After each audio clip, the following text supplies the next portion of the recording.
Hello guys, welcome to the another video, and in this video I will tell you how to remove background like this in Adobe Photoshop. So let's get started.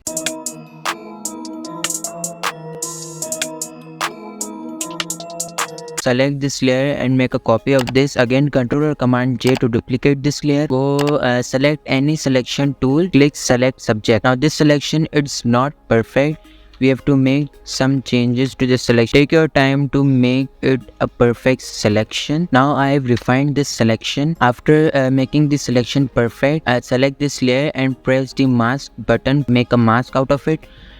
Turn this layer off, and now as you can see that the background have been removed. Let's take a solid color adjustment layer on it. You can choose any color. Again, I will choose red. Okay, now you can see that the background have been removed. Thanks for watching.